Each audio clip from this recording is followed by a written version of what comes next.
Good afternoon everyone and welcome to another live stream here at the Australian Reptile Park. My name is Scott and today we were going to talk about Monster, our giant reticulated python.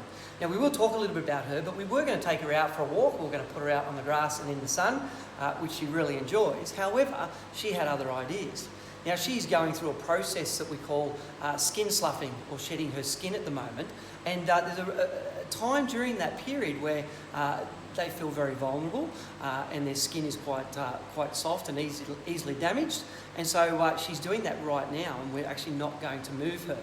But just so that you can understand, if you have a bit of a look at her now, you will see that her colouring is off, and she is what we call a blue snake. So for all of you out there that want to be budding zookeepers, think about that term. We call them a blue snake because often they have a bit of a bluish tinge. Now this bluish tinge is because when a snake is growing, it needs to shed its skin. In order to do that, they build up a layer of oil between the old skin and the new skin. And it helps them when they're sliding the old skin off, which actually sort of peels off like a bit like an old sock. And when the skin comes off, it's turned inside out. And so they had this blue hue or this blue look about them, and that's why we refer to them as a blue snake. And so during this time, if we were to pick her up, we actually do risk damaging her skin and scales. Now, because the blue oil also covers over their eyes, it means that they can't see very well. And so during this period, a snake would normally curl up somewhere where they feel relatively safe and secure, and they wouldn't move a great deal. So like I said before, they do feel a little bit vulnerable. And so we'll leave her alone as she is in the enclosure right now. However, we do have something very exciting to show you, and what we're going to do is we're going to duck outside and we're going to show you a couple of very large snakes that we also have living here at the Australian Reptile Park. So follow me. Now on the way, we might just quickly talk about some of the large snakes throughout the world. Most people would realise that the biggest snakes in the world are in fact the pythons and boas. Now the biggest snakes that we have here at the Reptile Park, we have a number of them, and so we're going to show you some of those in a minute. But when we talk about big snakes, we're talking about animals that are in excess of 5 or 6 metres long, and they can sometimes weigh over 100 kilograms. Now a snake that large is obviously very dangerous for warm-blooded animals, because that's mostly what they feed on, and humans do fit into that bracket occasionally as well. But our ones here at the park obviously don't eat people. They're not quite that large, but they are very large snakes. So hopefully you're going to enjoy meeting them very shortly. So come on down. Okay, so what we'll do is we'll start with one of our old favourites, and her name is Fluffy. So most of you, or some of you, may have already met Fluffy before, and she is of course what we call a Burmese python. And if you look down here, you will see her. She's a beautiful snake. She's enjoying laying out on the grass, as you can see. Now, being a Burmese python, she's one of the world's largest species of snakes. She is found naturally in the wild throughout parts of Southeast Asia, but they have also got a feral wild population in Florida in the US. Now Fluffy here, as you can see, she's around about 4.5 metres long, and on the last time we weighed her, which is nearly a year ago now, she come in at a whopping 49 kilograms. So as you can tell, she's a very, very large snake. Now a snake of this size, it doesn't eat very often. In actual fact, you might think that a snake this big needs to eat regularly, but most snakes, most reptiles, they don't need to eat anywhere near as often as what we would if we were anywhere near this size. So a snake like Fluffy here, she may only decide to eat maybe once every couple of months. She might only eat 4 or 5 times a year. But the interesting thing about a snake as large as her is that she has quite a slow metabolism in comparison to us humans, and so she doesn't use food to burn energy. She actually uses the warmth around to produce the energy that she requires. Now she is a beautiful snake. She's one of our favourites here at the park and has been living here for a very long time. You can see there that she's quite inquisitive, and she's actually taking a lot of notice of the girls. Now, she is one of the what we refer to as one of the big 5 species of snake in the world. These guys here are, of course, a python. Now, the other species of snakes in the world that are also part of the same family, we refer to them as constrictors. And so what these guys do when they are catching their food, they use constriction to subdue their prey and in turn to kill it and to feed on it. Now, they don't have any venom. Come on over. They don't have any venom, or they don't have any fangs.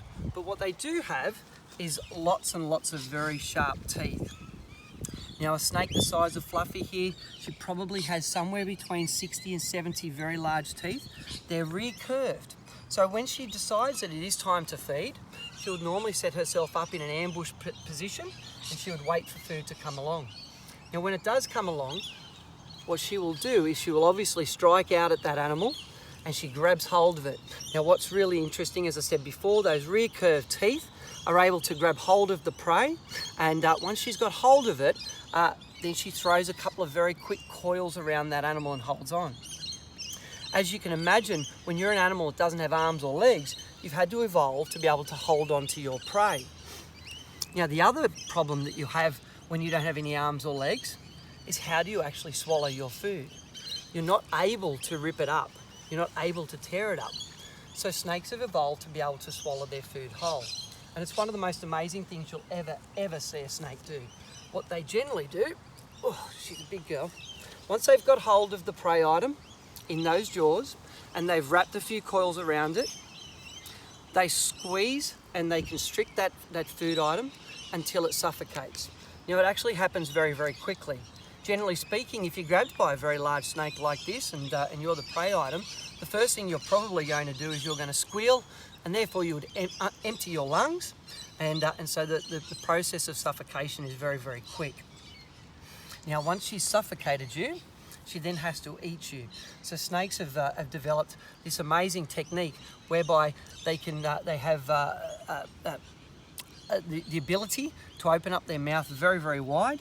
They have cartilage at the side of the jaws here, and it opens up nice and wide. It also separates on the bottom jaw, opening wider again, and they're able to walk their jaws slowly over the food item, allowing them to swallow it whole.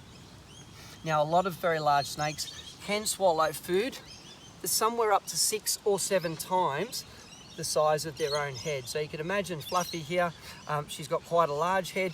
So if she was living in the wild, she would very easily be able to eat something relatively large like a small pig or a small deer or something like that. Now, the other snake that we've brought out to show you today, we should go and meet her. Her name is Stench. Now, Stench is a very interesting animal, very similar, if you like, to the pythons, but different in other ways as well. Now, Stench is, of course, what we call a green anaconda. Now, anacondas are a very interesting species in that they're found in the Americas, in particular in South America. But as well as being part of the constrictor family, they are actually what we would refer to as a boa. And the differences between pythons and boas, there's not too many differences between them. They're actually both very, very similar. But the main difference between the two is how they reproduce. So pythons will lay eggs. What the boas and the anacondas do is they give birth to live young. Now, a lot of people don't realise, but some snakes, and I'll bring it back, some snakes give birth to live young, and anacondas are one of those species. So Stench here, she's getting fairly large. If she was to reproduce, she'd probably have somewhere between 20 and 30 little baby anacondas at some point. Now, the anaconda is a very interesting species of snake because it's actually possibly regarded as the heaviest species of snake in the world. The snake we were going to look at today, the reticulated python, is regarded as the longest, but the anaconda is regarded as being the heaviest. And some specimens have been found over 150 kilograms in weight. One of the things that makes anacondas quite interesting is the fact that they spend most of their time in water. And so because of that, they have some added adaptations for living in the water. If you look very carefully at Stench's head here, you will notice, we'll see if she sits still, you will notice that her eyes and her nostrils are sitting very high on her head. Now this is because, as I say, they spend most of their time in the water. She's such a big, large, heavy-bodied animal that what they've evolved to do is spend most of their time in the water and hunting on the water's edge. What they can actually do is they can swim very, very fast, but on the land they're actually quite clumsy.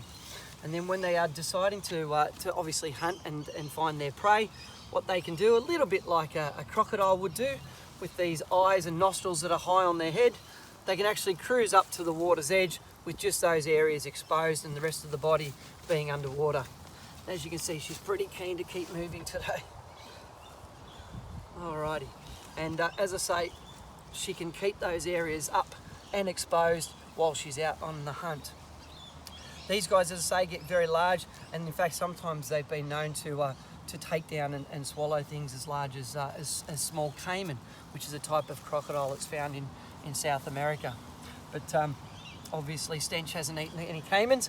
We don't feed that sort of food. We actually feed these guys mostly on small rabbits and large rats. Now, what we might do, we might just so Ready for some questions, Scotty? I am ready for some questions. That would be great. Thank you. So what's the biggest snake here at the reptile park? Oh, the biggest snake is, of course, Monster. So she is, as I said before, she's a reticulated python.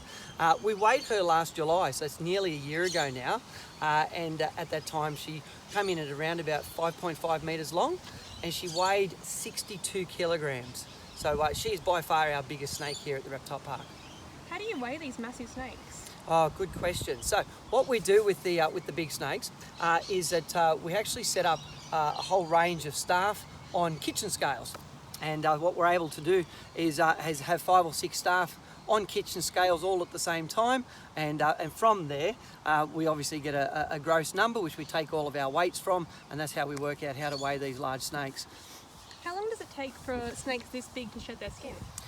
Well, the process of shedding their skin sort of takes quite a bit of time. In normal circumstances, it's anywhere between 7 and 10 days. So for these large snakes, it's probably closer to 10 days. As I said before, they go through that process whereby their skin goes that bluish colour, that milky look, where the oil layer is between the two skins. Then they clear up and actually look quite normal for a few days, and then they shed their skin. Now, the actual process of the skin coming off doesn't take a great length of time. For a big snake like any of these three we've looked at today, you're probably talking a few hours. But some smaller snakes can actually shed their skin in literally minutes. By the time that they start to peel it off their nose, it comes back over their head. They normally rub on something a little bit rough, so maybe it might be a rock wall or a log or something else in the enclosure that allows them to rub, get it off their head. Once it's down to about the neck, it comes off really quickly. Again, it's a bit like rolling a sock off, so once they're at that point, it happens quite quickly. Do any of our large snakes have venom? No, not our large snakes. All the ones we've looked at today, they're all pythons and boas and part of that constrictor family. So they don't use venom to kill their prey. As we said before, they use constriction to kill their food. They'll wrap around it, they'll suffocate their prey, they swallow it whole.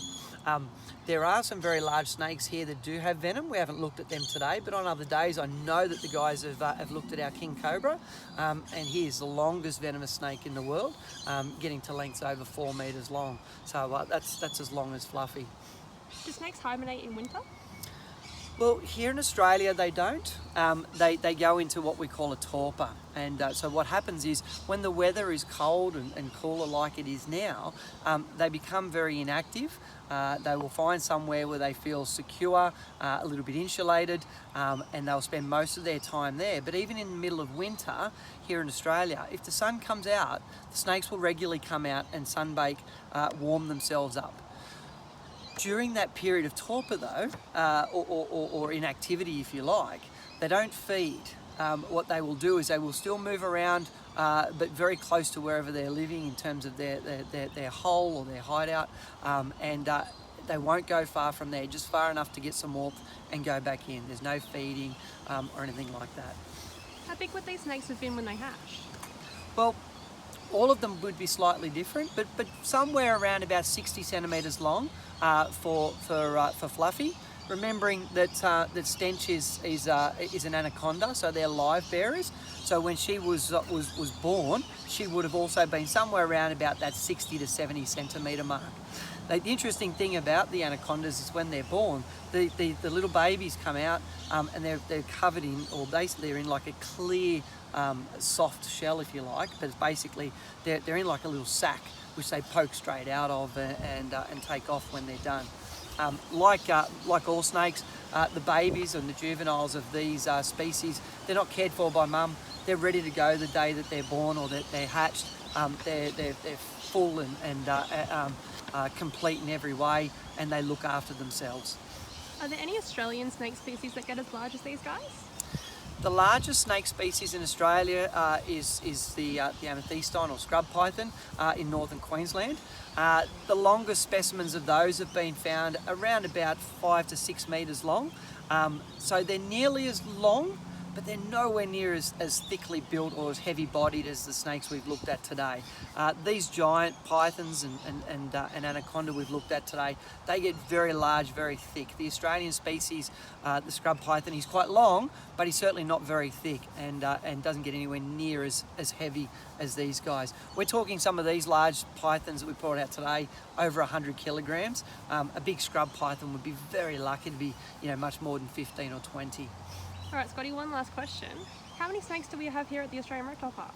Oh, we've got loads of snakes at the reptile park. To give you a rough idea, it's somewhere around about 320 snakes at the park, give or take a few. Yeah, we have a lot of snakes. Some of them aren't on display. We obviously have our venom program that we're very proud of, but certainly there are quite a lot of snakes on display and ones that we bring out and show you all. But that's it for today, guys. I've had a lot of fun. I hope you've had a lot of fun. Now tune in tomorrow because you've got a very special episode tomorrow where it's World Turtle Day and zookeeper Dan loves nothing more than turtles. So check it out tomorrow, 2 o'clock live stream here at the Australian Reptile Park. Thanks for your time, guys. See you later.